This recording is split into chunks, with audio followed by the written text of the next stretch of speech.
राधा और कृष्ण के प्रेम के बारे में कौन नहीं जानता है।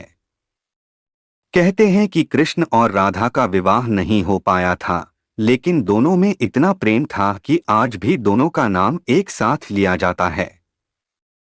श्री कृष्ण का राधा के लिए प्रेम और राधा का श्री कृष्ण के लिए समर्पण देखते ही बनता था।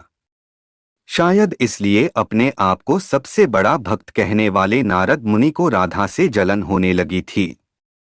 यह बात श्री कृष्ण अच्छी तरह से जानते थे।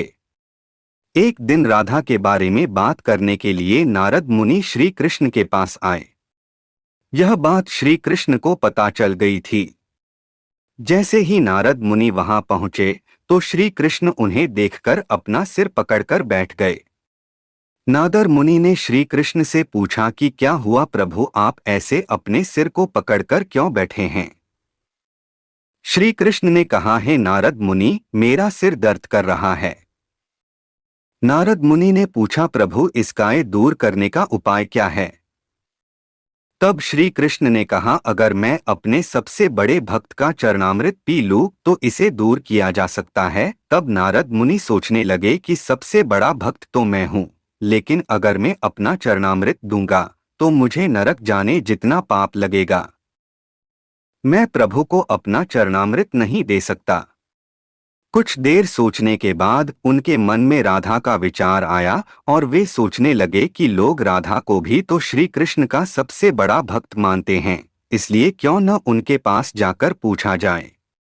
ऐसा सोचकर वह राधा के पास गए और उन्हें सारी बात बता दी।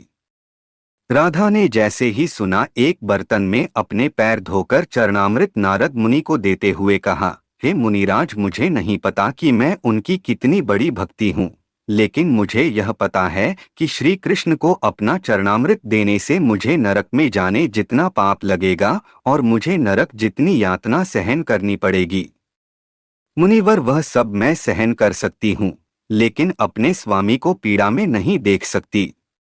यह चरणामृत ले जाकर आप उन्हें दे दें। राधा की बात सुनकर नारद मुनि का सारा घमंड चूर चूर हो गया और उनको पता चल गया कि राधा ही सबसे बड़ी भक्त हैं और श्री कृष्ण ने यह लीला मुझे समझाने के लिए ही रची थी।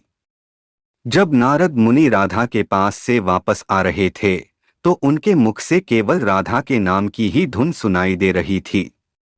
जब वे श्री कृष्ण के पास पहुंचे तो देखा कि श्री कृष्ण उनको देखकर केवल मुस्कुराए जा रहे हैं और नारद मुनि ने भी सारी बात को समझकर उन्हें प्रणाम करते हुए कहा, राधे राधे।